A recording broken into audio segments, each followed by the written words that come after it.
Hello students, I am खुशी शर्मा।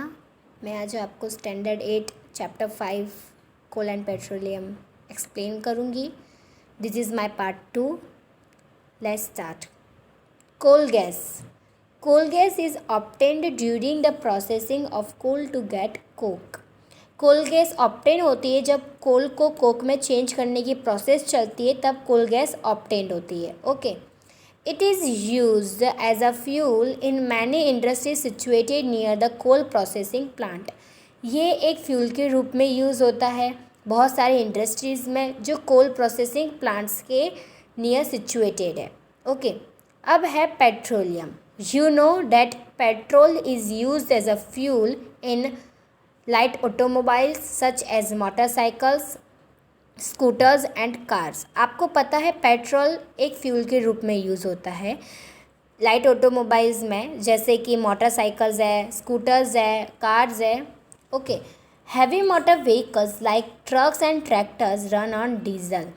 जो heavy motor vehicles है जैसे ट्रक है, ट्रैक्टर है, ये डीजल पे चलते हैं। Petrol and diesel are obtained from a natural resource called petroleum. Petrol और डीजल है वो नेचुरल रिसोर्स से ऑब्टेन्ड हुए हैं जिसे हम पेट्रोलियम बोलते हैं। The word petroleum is derived from petra rock and oleum oil as it is mined from between the rocks under earth as shown in figure 5.4। जो वर्ड है पेट्रोलियम वो किससे बना है? पेट्रा और ऑलियम से। पेट्रो यानी रॉक, ऑलियम यानी ऑयल। जैसे कि ये जो पृथ्वी है, मतलब जो अर्थ है उसके नीचे जो चट्टान है उसके बीच में से निकला हुआ है petroleum. Okay. Do you know how petroleum is formed? आपको पता है पेट्रोलियम कैसे फॉर्म हुआ है? Petroleum was formed from organism living in the sea. Petroleum जो ऑर्गेनिजम्स हैं जो सी में रहते हैं उससे फॉर्म हुआ है।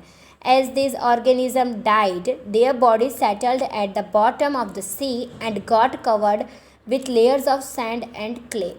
जब ये ऑर्गेनिज्म मर जाते हैं तो जो इनकी बॉडी है वो सी के बॉटम में सेटल हो जाती है और जो सैंड और क्ले से वो कवर हो जाती है। Over million of years absence of air, high temperature and high pressure transformed the dead organism into petroleum and natural gas. बहुत सालों पहले जब एयर नहीं थी, बहुत ज़्यादा टेम्परेचर था, बहुत ज़्यादा प्रेशर था, तब जो डेड ऑर्गेनिज्म थे वो पेट्रोलियम और नेचुरल गैस में ट्रांसफॉर्म हो गए थे। ओके।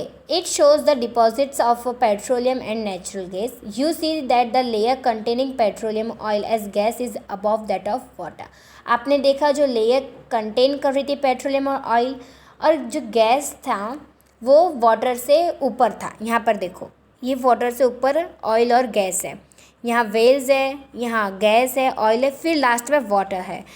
ओके। अब है वाई इज इट सो? क्यों ऐसा? Recall that oil and gas are lighter than water and do not mix with it.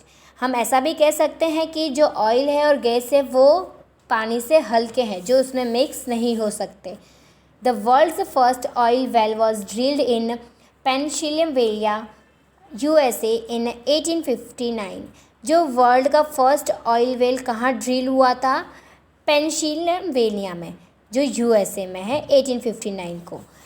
8 years later in 1867 oil was struck at Maktoum इन असम। 8 साल बाद 1867 में ऑयल स्ट्रक हो गया था मकूम असम में। In India oil is found in Assam, Gujarat, Mumbai, high and in the river basins of Godavari and Krishna. यहाँ सब जो इंडिया में ऑयल असम में पाया जाता है, गुजरात में, मुंबई हाई में, और जो रिवर्स हैं उनकी गोदावरी और कृष्णा में। अब है refining of petroleum. Petroleum is a dark oily liquid. It has an unpleasant odor. It is a mixture of various constituents such as petroleum gas, petrol, diesel, lubricating oil, paraffin wax, etc. जो petroleum एक dark oily liquid है। Okay. ये इसकी unpleasant smell होती है और ये बहुत सारे कंस्टिट्यूएंट्स का अलग अलग कंस्टिट्यूएंट्स का मिक्सचर है, जैसे petroleum gas, petrol, diesel, lubricating oil, paraffin wax etcetera. The process of separating the various constituent fractions of petroleum is known as refining. It is carried out in a petroleum refinery. जो ये process है, जो ये बहुत सारे जो constituents होते हैं अलग अलग, उनको अलग किया जाता है पेट्रोलियम से, उससे हम बोलते हैं रिफाइनिंग. ओके, अब नीचे यहाँ दिया है constituents of petroleum and users. Petroleum gas in liquid form LPG. जो पेट्रोलियम गैस वो लिक्विड फॉर्म में है, जो किस में यूज़ होती है? Fuel for home and industry. Home के लिए और इंडस्ट्री के लिए. पेट्रोल मोटरसाइकिल के लिए. Aviation fuel, solvent for dry cleaning. Kerosene fuel for stoves, lamps and for jet aircrafts. Diesel fuel for heavy motor vehicles, electric generators. Lubricating oil, lubrication. Paraffin wax, ointments, candles, Vaseline etcetera. Bitumen paints, road surfacing. Okay, अब है many useful substances are obtained from petroleum and natural gas. These are termed as petrochemicals. These are used in the manufacture of detergents, fibres, polyester, nylon, acrylic etcetera. अब बहुत सारे useful substance obtain होते हैं petroleum और natural gas से, जिन्हें हम petrochemicals बोलते हैं. जैसे कि ये बहुत सारे मैन्युफैक्चर्ड में यूज़ होते हैं, जैसे डिटर्जेंट के, फाइबर्स के, पॉलिस्टर नायलॉन के, एक्रेलिक के etcetera. Polythene and other manmade plastics. Polythene और भी मैनमेड प्लास्टिक्स में. Hydrogen gas obtained from natural gas is used in the production of fertilisers, urea. Due to its great commercial importance, petroleum is also called black gold. Hydrogen gas भी natural gas से obtained होती है, जो कि जो fertiliser से production करने में यूज़ होती है, यूरिया. ओके, इसलिए ये बहुत बड़ा कमर्शियल इम्पोर्टेंस है पेट्रोल को, इसलिए हम ब्लैक गोल्ड भी कहते हैं. अब है natural gas. Natural gas is very important fossil fuel because it is a very easy to transport through pipes. Natural gas बहुत इंपॉर्टेंट फॉसिल फ्यूल है क्योंकि ये किसी भी पाइप से इजीली ट्रांसपोर्ट हो जाता है. Natural gas is stored under high temperature as compressed natural gas, CNG. Natural gas किस में स्टोर किया जाता है? हाई प्रेशर में, जैसे compress natural gas, CNG. Okay, CNG is used for power generation. CNG किसके लिए यूज़ होता है? पावर जनरेशन के लिए. It is now being used as a fuel for transport vehicles because it is less polluting. हाँ, अभी ये use हो रहा है एक फ्यूल के रूप में व्हीकल ट्रांसपोर्ट करने के लिए, क्योंकि ये लेस पॉल्यूटिंग है, इसमें ज़्यादा पॉल्यूशन नहीं है. It is a cleaner fuel. ये एक क्लीन फ्यूल है. The great advantage of CNG is that it can be used directly for burning in homes and factories where it can be supplied through pipes. सबसे बड़ा advantage क्या है CNG का? कि वो डायरेक्टली बर्न हो सकता है होम्स में, फैक्ट्रीज़ में, जहाँ भी पाइप से सप्लाई हो रहा हो वहाँ पर इजीली बर्न हो सकता है. Such a network of pipelines exists in Badodara, Gujarat, some parts of Delhi and other place. जो इसके नेटवर्क है पाइपलाइंस के, ज़्यादातर बड़ोदरा गुजरात में और भी कुछ पार्ट्स है दिल्ली के और अदर प्लेसेस में. Natural gas is also use as a starting material for the manufacture of a number of chemical and fertilisers. Natural gas जब मैन्युफैक्चर की स्टार्टिंग ही होती है तो भी केमिकल और फर्टिलाइजर्स के रूप में यूज़ किया जाता है. India has vast reserve of natural gas. India बहुत वास्ट रिजर्व है नेचुरल गैस की. In our country natural gas has been found in Tripura, Rajasthan, Maharashtra and in the Krishna Godavari delta. हमारे कंट्री में नेचुरल गैस कहाँ कहाँ फाउंड की जाती हैं? त्रिपुरा में, राजस्थान, महाराष्ट्र और कृष्णा गोदावरी डेल्टा में. अब है some natural resources are limited. कुछ नेचुरल रिसोर्सेज लिमिटेड हैं.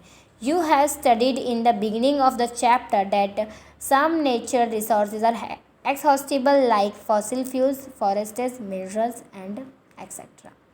आपने पढ़ा चैप्टर की शुरुआत में कि जो कुछ नेचुरल रिसोर्सेज हैं वो एक्सहॉस्टेबल यानी हमारे द्वारा ख़त्म की जा सकती है, जैसे फॉसिल फ्यूल्स है, फॉरेस्ट है, मिनरल्स है, etcetera. You know that coal and petroleum are fossil fuels. आपको पता है कोल एंड पेट्रोलियम भी फॉसिल फ्यूल है। It is required the dead organism millions of year to get converted into this fuels. आपको पता है कि 100 साल से भी ज़्यादा मिलियन ईयर्स लग सकते हैं डेड ऑर्गेनिज्म को फ्यूल में कन्वर्ट करने के लिए। On the other hand the known reserves of this will last only a few 100 years. और जितने भी अब रिजर्व्स बचे हुए हैं वो सिर्फ 100 साल तक ही बचे हैं। अब 100 साल तक ही ये रिजर्व्स हम यूज़ कर सकते हैं। Moreover burning of this fuels is a major cause of air pollution.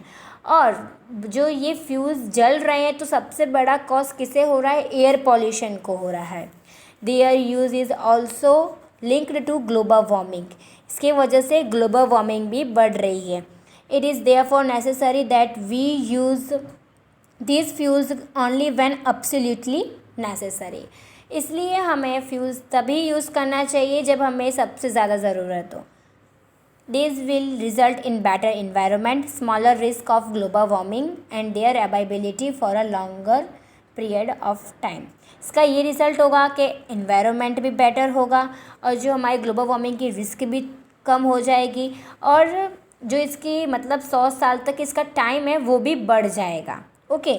In India the petroleum conservation research association PCRA advises people how to save petrol diesel while driving.